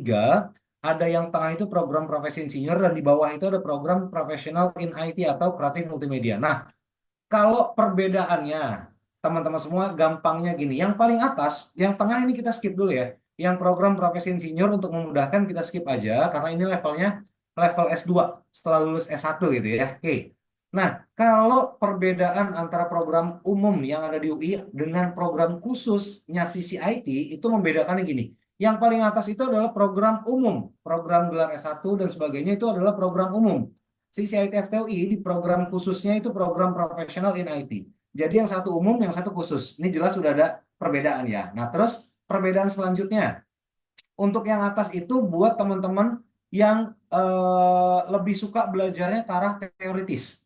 Ya, yang program gelar S1 dan sebagainya itu buat yang lebih suka belajarnya ke arah teoritis. Nah, untuk di sisi IT sendiri itu yang lebih suka belajarnya ke arah praktek, praktikal ya. Jadi karena program CCIT FTUI ini kurikulumnya internasional, sehingga komposisi belajar itu bisa sampai 90% praktek gitu ya. Jadi ini lebih ke arah praktek. Lalu kalau buat teman-teman yang pada saat ditelusuri minat bakatnya ke arah keilmuan itu bisa ambil program yang di atas, yang program gelar S1 dan seterusnya. Tapi pada saat kalian yang ditelusuri lebih mengarah kepada keahlian kesukaannya, itu bisa ambil di program CCIT FTUI, di program profesional in IT dan kreatif multimedia. Jadi artinya jelas ya ada perbedaannya umum, khusus, utama, unggulan ya. Kalau yang atas utama yang CCIT unggulan, kalau lebih ke arah teori belajar yang atas yang program gelar S1 S2 S3, kalau di CCIT ini lebih ke arah praktek, kalau keilmuan ada di atas, yang CCIT itu lebih ke arah keahlian. Seperti itu ya. Jadi perbedaannya cukup jelas ya. Ada perbedaan yang bisa dilihat di sana. Oke, next Kak. Nah, ini juga penting buat teman-teman semua ketahui bahwa gini, ini saya ambil dari salah satu kutipan tokoh ya. Saya bisa bilang beliau itu tokoh walaupun beliau itu adalah manusia paling viral di tahun 2024 ya. Viralnya itu dengan segala apa ya, dengan segala statementnya, nggak lain nggak bukan adalah Bung Rocky Gerung ya. Jadi kalau Bung Rocky Gerung kalau pernah dengar kayak gini, beliau ngomong, ijazah adalah tanda pernah sekolah, bukan tanda pernah berpikir. Menurut saya benar sih. Kenapa? Karena validasi dari keahlian itu adanya di sertifikat. Ya, penting teman-teman semua ketahui bahwa perbedaan ijazah dan sertifikat. Ijazah adalah tanda tamat belajar. Sedangkan sertifikat adalah tanda kalian tuh punya keahlian. Validasi, sertifikasi itu tanda kalian punya keahlian. Artinya, satu sertifikasi menandakan kalian punya satu keahlian. Kalau kalian punya banyak sertifikasinya, berarti kalian-kalian makin banyak. Ini yang akan membantu kalian masuk atau bersaing ke dunia kerja. Memudahkan kalian pasti nanti karena tadi saya bilang di awal, masuk dunia kerja bukan lagi dilihat background pendidikan, tapi pasti skill, kompetensi dan keahlian.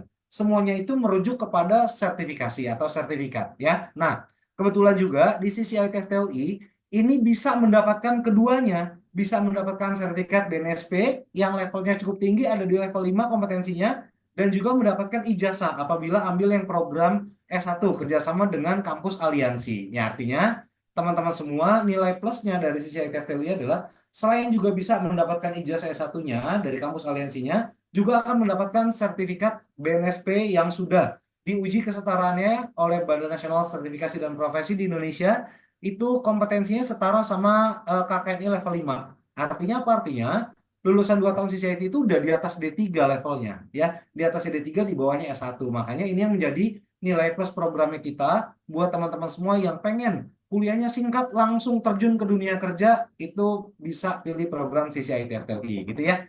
Oke, next lagi Kak. Nah, ini tentang programnya sendiri. Sudah 22 tahun, kebetulan aja 1 Oktober kemarin kita baru saja genap berusia 22 tahun ya. Kita punya 2 program. Yang satu programnya TI atau Teknologi Informasi, yang satu Kreatif Multimedia. Nah, 7 kekhususan program itu terbagi di dalam program TI dan Kreatif Multimedia gitu ya. Jadi kalau TI itu berarti belajar TI atau IT secara umum. Kalau Kreatif Multimedia itu berarti kombinasi ilmu IT dan desain multimedia animasi perfilman gitu ya. Jadi ini kombinasinya kalau yang suka lebih ke arah animasi yang kayak gitu itu ada ini kreatif multimedia gitu ya. Terus pengajar berpengalaman ya, ini salah satunya juga ada Bu Nurul yang juga beliau pengajar di kita. Pengajar di kita bukan cuma dicari yang lulusan S1 S2 enggak, tapi punya standar bersertifikasi internasional dan juga punya sertifikat industri. Artinya ada pengalaman di bidang industri. Ini penting karena untuk di era sekarang ini itu nggak cuma ke arah akademik, tapi penting juga dibekali dengan pembekalan non akademik untuk menyongsong dunia kerjanya, gitu ya. Makanya kurikulumnya di sini kurikulum berbasis industri, kurikulum berbasis project, dan yang paling penting kurikulum berbasis kompetisi. Kenapa? Karena untuk tetap menjaga kestabilan semangat teman-teman selama belajar, gitu ya. Kan tadi saya bilang daya juang anak-anak Gen Z itu agak rendah nih. Makanya harus dijaga menggunakan kurikulum yang berbasis kompetisi, gitu ya. Oke, next lagi Kak. Nah, ini visi misinya untuk menjadi unit kerja khusus bidang teknologi informasi, pastinya misinya meningkatkan yang pastinya untuk menjawab tantangan di dunia kerja. Visi misi kita murni dibentuk sebagai lulusan yang terserap di dunia kerja, gitu ya. Boleh next lagi Kak. Oke, ini profilnya tadi udah saya sebutkan, dibentuk di tahun 2002, secara resmi dibentuk oleh Pak Dekan dan Pak Rektor UI sebagai program profesional, sebagai program siap kerja berkelas internasional ya. Jadi memang kalau ditanya CCIT ini apanya UI ya, salah satu program resminya Universitas Indonesia karena dasar hukum pendiriannya juga cukup jelas di sini ya. Jadi udah 22 tahun kita ada di Universitas Indonesia. Oke, next lagi Kak. Nah, ini tadi juga sudah saya sebutkan, pendidikan pasti berkualitas karena kurikulum yang kita gunakan full international kurikulum, 100% belajar ilmu teknologi atau semuanya yang berhubungan sama teknologi, sampai dengan 90%-nya praktek. Nah, di sini kita nggak mempelajari lagi mata kuliah wajib umum. Jadi nggak ada mata kuliah wajib umum Indonesia. Seperti pendidikan agama, kewarganegaraan, fisika, matematika, kimia, dan sebagainya. Itu udah kita nggak pelajarin lagi tuh. Jadi kita berfokus hanya ilmu teknologinya saja, 90% sampai prakteknya gitu ya. Terus keragaman akademik juga ya, pasti banyak pilihan programnya. Nanti TI itu nggak cuma sebatas ilmu TI aja, tapi di dalam itu ada full stack development, ada IoT, ada cyber security, ada digital marketing, dan sebagainya gitu ya. Next lagi Kak. Nah, ini program unggulannya pasti banyak yang nanyain juga ya. Teman-teman semua ada program beasiswa. Pastinya ada beasiswa akademik dan beasiswa non-akademik. Nanti tinggal disesuaikan aja dengan kriteria yang akan kalian dapatkan. Terus program magang itu kita ada wajib di semester 4 ya. Di awal semester 4 kita ada program wajib magang. Jadi nggak nunggu sampai semester 7 atau 8 magangnya. Nah, biasanya nih semester 4 itu udah banyak yang mulai-mulai diambil kerja tuh, banyak godaan dunia kerja tuh. Nah, di sini baru deh bisa dilihat tuh kalian mau fokus kerja atau mau fokus ngelanjutin. Atau mau fokus keduanya misalkan bisa kayak gitu ya. Itu lebih fleksibel untuk dipilih oleh teman-teman semuanya gitu ya. Terus studi lanjut luar negeri juga kita punya ya, salah satu rekanan yang masih hari ini bisa dipilih sebagai program unggulannya adalah program S1 kerjasama dengan Asia University Malaysia. Programnya ini 4 tahun. Boleh ada pilihan 3 tahun di Indonesia, 1 tahun di Malaysia, atau full 4 tahun di Indonesia. Nanti sarjananya internasional, bachelor degree yang sudah disetarakan oleh Kemendikbudristek itu sudah setara sama S1 yang ada di Indonesia. Bedanya pastinya lulusan luar itu biasanya sih akan lebih dihargai. Kenapa? Karena saat ini lebih dari 70% perusahaan yang ada di Indonesia itu perusahaan asing. Mereka akan lebih punya nilai lebih lah kalau untuk ambil pekerja-pekerja dari lulusan-lulusan luar negeri gitu ya. Oke, next lagi Kak. Nah, ini salah satu sistem yang kita buat ya untuk akademik yang ada di sisi ITFTUI. Artinya nanti kalau kalian sudah terdaftar, boleh nanti dilihat sistem perkuliahannya seperti ini ya, sistem akademiknya. Jadi dari mulai nilai-nilai dan sebagainya ada di sini semua ya. Next lagi Kak. Nah, karena kita itu berfokus sama lulusan-lulusan siap kerja, artinya kerjasamanya yang kuat itu adalah kerjasama industri. Nah, diantaranya semua di sini ada empat kerjasama industri yang saat ini udah ada di sisi ITFTI. Pertama, ada IDUKA. Kalau kalian buka googling ya, IDUKA itu dunia industri, dunia kerja. Ini biasanya mengarah kepada industri-industri atau perusahaan-perusahaan yang ada di Indonesia. Kita udah punya kerjasamanya. Ada juga Job Connect, ini link kerja dari alumni. Karena alumninya tuh banyak yang tersebar di banyak tempat bekerja. Biasanya mereka tuh memberikan informasi dunia kerja kepada adik-adik kelasnya, adik-adik tingkatnya. Makanya lebih gampang direkrut karena sudah tahu kualitasnya seperti apa, gitu ya. Terus Career Development Center Fakultas Teknik UI ini pusat karir yang ada di UI, Fakultas Teknik UI lebih tepatnya, ya. Jadi biasanya perusahaan-perusahaan yang udah kerjasama dengan UI itu di-share informasinya itu lewat CDC ini. Terus LinkedIn Indonesia secara nasional juga sudah kita sudah ada kerjasama dengan kita, gitu ya. Next slide, Kak. Nah, ini saya ambil dari yang terbaru aja kemarin di tahun 2023, tempat-tempat magang atau tempat bekerja anak-anak lulusan CCIT di tahun 2023 kemarin. Saya nggak ambil dari awal 2002 ya, tahun 2002 karena nantinya akan sangat banyak sekali. Saya ambil yang paling terakhir aja kemarin pada saat graduation atau convocation CCIT di tahun 2023, banyak anak-anak yang udah magang atau kerja di tempat-tempat ini ya. Boleh next slide, Kak. Nah, ini juga sama ya. Jadi sangat-sangat banyak sekali tempat-tempat magang atau bekerja yang sudah bisa dipilih atau didapatkan oleh para lulusan-lulusan dari CCIT gitu ya. Oke, next slide, Kak. Nah, ini contoh profil pengajarnya seperti yang tadi saya bilang. Jadi bukan cuma sekedar lulusan S1, S2 dan sebagainya, enggak. Kita enggak mengarah ke murni akademik, tapi juga wajib mempunyai pengalaman di bidang industri pastinya ya, punya sertifikasi yang baik, levelnya internasional juga karena kurikulum yang digunakan selama belajar itu kurikulumnya internasional, bukan kurikulum lokal lagi. Makanya lebih lebih banyak itu yang kental di dunia industrinya gitu ya. Oke, next slide, Kak.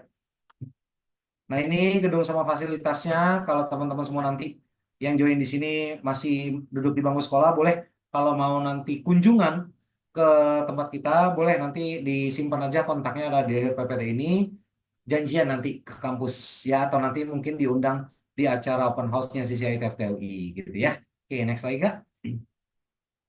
Nah, ini juga boleh teman-teman semua. Biasanya kalau di sekolah saya suka minta teman-teman audiens yang ketemu sama kita itu coba aja diklik CCI TFTUI. Itu pasti nanti akan muncul tempat kita yang seperti ini, akan mengarahkan langsung. Mau itu di Google Search-nya atau mau di Maps-nya dan media sosial mungkin dan lain-lain. Boleh. Nanti kalau mau lebih lengkapnya ketik aja Google CCI TFTUI gitu ya. Oke, next lagi, Kak. Nah, ini cerita sukses alumninya. Saya ambil sedikit aja ya, 3 aja karena kalau saya kumpulin dari tahun 2002, 22 tahun saya kumpulin alumni di sini, ini sangat-sangat banyak sekali nantinya. Jadi saya ambil yang terbarunya aja ya. Jadi ambil yang terbarunya aja. Ini sampel-sampelnya, nanti boleh kalau kalian mau lebih banyaknya lagi itu nanti buka websitenya aja ya. Oke, next lagi, Kak.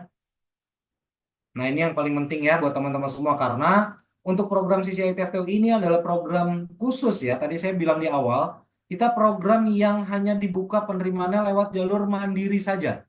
Jadi tidak dibuka lewat jalur nasional. Ya, jadi kalau kalian cari di SNBP, SNBT nggak akan ketemu karena kita ya hanya dibuka lewat jalur mandiri saja. Karena kuotanya itu terbatas. Cuma 300 orang per angkatan. Makanya nggak banyak sekolah yang bisa dapat informasi CCI TFTUI ya. Mungkin teman-teman semua ada yang baru dengar nih CCI TFTUI ya, karena kita keterbatasan kuota makanya kita nggak bisa semua sekolah kita datengin. Nggak bisa semua sekolah itu kita berikan akses untuk ikut seleksi masuknya ya. Jadi kalau udah dapat informasinya, seleksi masuk di CCI TFTUI itu di sini tertulis ada 2. Jadi ada 2+1 nanti jalur masuknya ya. 2+1. 2 jalur itu adalah jalur seleksi, ada jalur tes, ada jalur raport. Untuk jalur seleksinya ada juga +1-nya itu adalah jalur undangan. Oke. Jadi ada 2+1. Nah, untuk 2 jalur seleksinya itu ada jalur tes sama jalur raport. Pendaftarannya hari ini tanggal berapa nih? 5 Oktober 2024. Ini sudah boleh melakukan pendaftaran masuk di gelombang pertama. Kita baru aja masuk di gelombang pertama ya.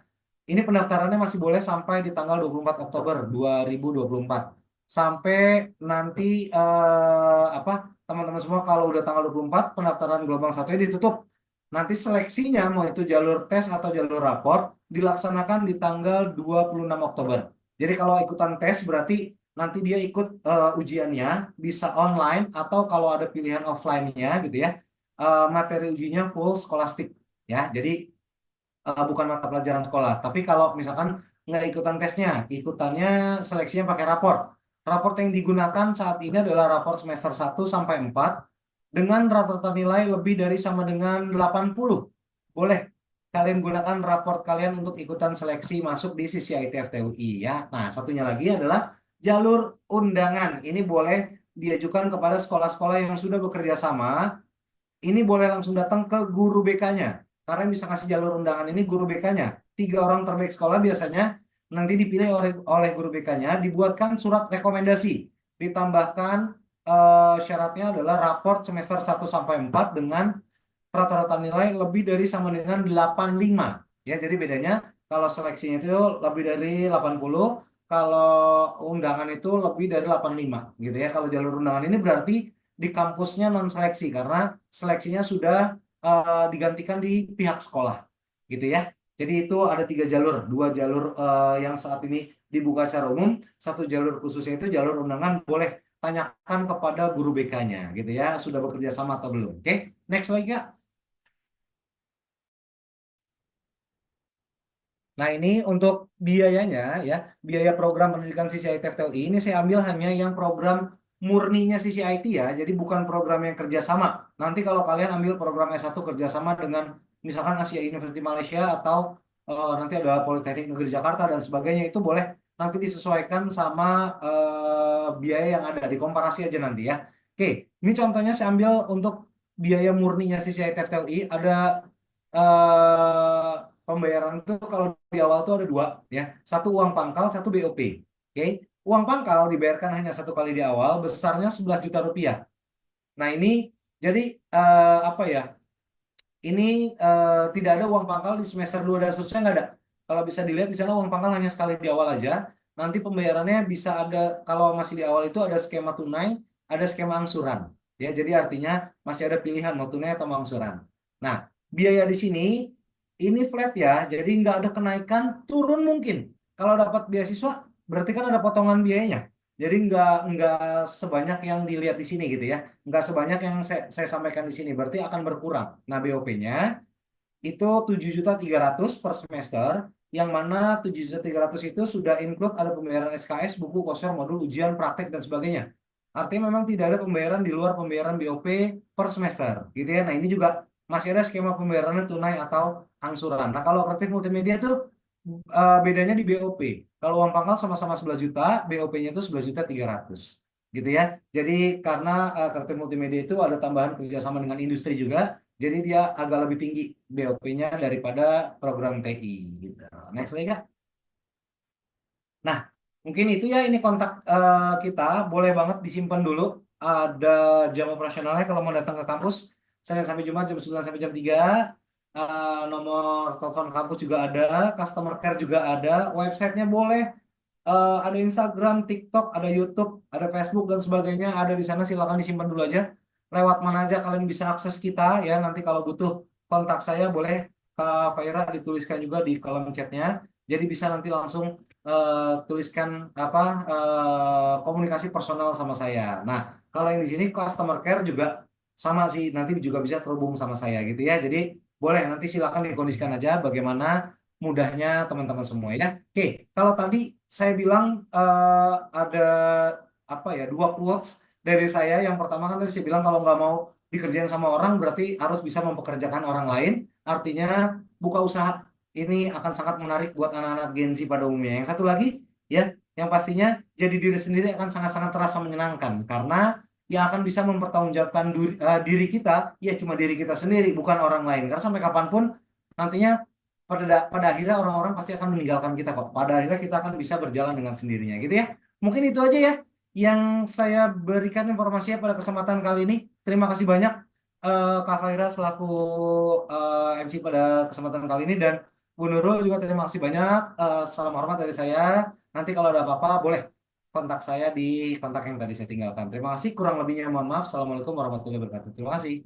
Waalaikumsalam Waalaikumsalam warahmatullah. warahmatullahi wabarakatuh. Baik, terima Terima kasih kasih. kepada Mas Bayu yang telah memberikan wawasan baru tentang program-program yang ada di sisi IT. Oke, mungkin kita bakal lanjut lagi di sesi tanya jawab ya. Untuk para peserta yang masih ada pertanyaan, boleh raise hand dan open mic.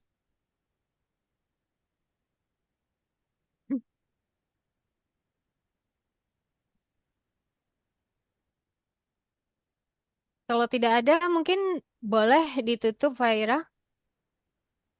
Ada? Oke.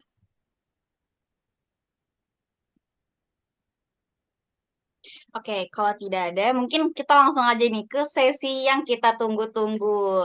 Siapa ya kira-kira pemenang dari giveaway hari ini?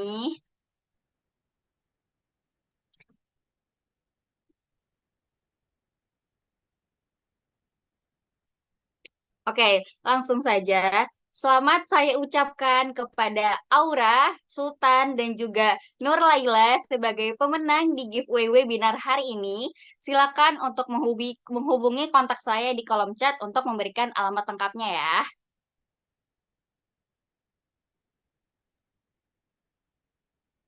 Baik. Ini karena memang giveaway-nya tiga, jadi tiga-tiganya hoki ya, dapat semua ya. Betul, Tapi Ibu. mungkin Sultan agak rebutan nih bertiga nih dia soalnya. Nobar dia.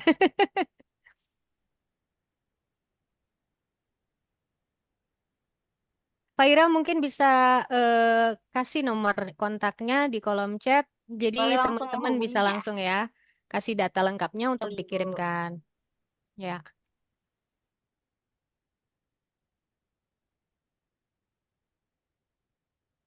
Oke, baik. Untuk selanjutnya mungkin boleh nih Bu dilanjutkan kesan dan pesannya nih setelah acara webinar kita hari ini, Bu. baik, Faira, terima kasih sekali. Selama 1,5 jam kita telah mendengarkan materi yang insya Allah akan bermanfaat bagi wawasan teman-teman semua. Terutama tadi Mas Bayu juga sudah share soal program pendidikan di sisi IT yang mungkin teman-teman juga belum pernah tahu ya yang di sini ya. Jadi dapat sekilas infonya karena memang kuota sisi IT ini terbatas. Jadi kalau teman-teman dapat infonya di webinar ini, silakan langsung menghubungi untuk mendapatkan undangan atau mendapatkan sharing ke sekolahnya. Baik untuk teman-teman di sini saya cukup merasa bangga juga ya kalau kalian ini sudah punya bisnis di usia yang sangat belia ini. Tapi saya ingin mengingatkan sekali lagi mungkin ini juga sebagai pesan terakhir di webinar hari ini bahwa kita itu tidak berhenti sampai di sini saja gitu ya. Masih akan banyak inovasi lain yang akan mungkin kita lihat di hadapan kita terutama nanti di eranya kalian mungkin 5 atau 10 tahun lagi. Jadi kalian itu harus tetap mengedepankan soft skill yang namanya itu agile gitu ya. Kita harus lincah mengikuti perkembangan zaman. Mungkin dulu kita mengenal di zaman saya, di zaman orang tua saya ada sebuah profesi namanya tukang ketik gitu ya, typist gitu. Kalau sekarang itu sudah berubah menjadi operator komputer. Mungkin nanti akan berubah lagi nama profesinya dan kebutuhan untuk bidang pekerjaan itu yang lebih advance lagi. Jadi tingkatkan diri, tingkatkan soft skill juga, maka kalian akan memenangkan masa depan ya. Mungkin itu saja Faira, pesan dari saya. Oke, baik Ibu. Teman-teman, tanpa terasa kita sudah berada di penghujung acara. Oke guys, kita udah ngebahas banyak banget soal digital marketing. Gimana?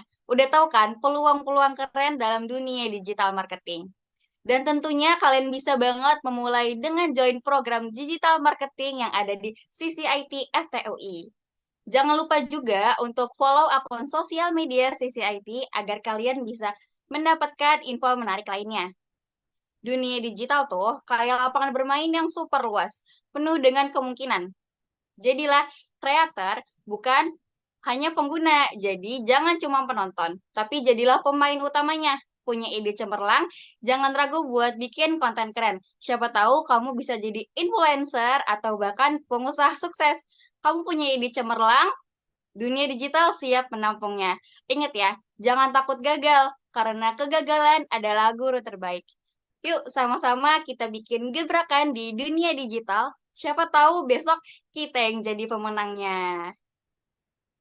Oke, baik. Selanjutnya kita masuk ke sesi dokumentasi. Untuk semuanya dipersilakan untuk open kamera ya.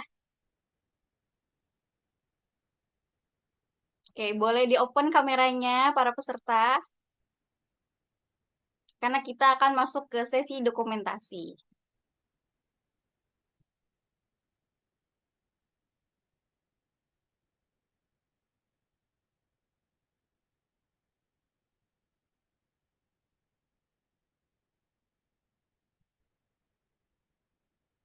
Oke, baik. Yang belum open kamera, boleh open kamera ya.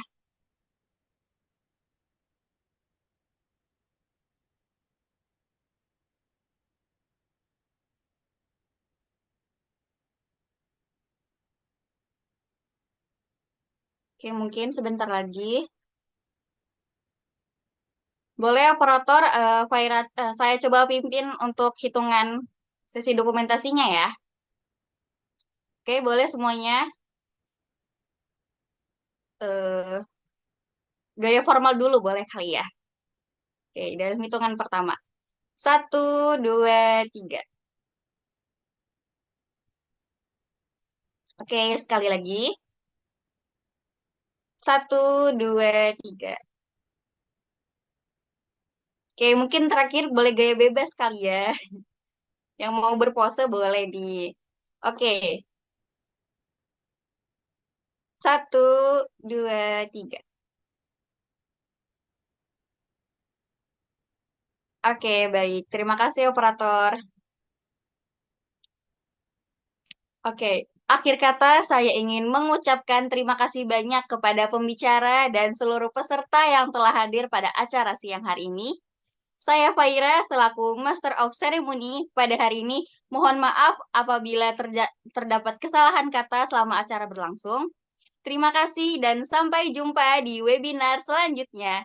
Untuk seluruh peserta dipersilakan untuk meninggalkan Zoom meeting. Terima kasih Faira, terima kasih Mas Bayu, terima kasih teman-teman semua. Sampai ketemu ya. Terima kasih, terima kasih Bu. Terima kasih Bu, terima kasih.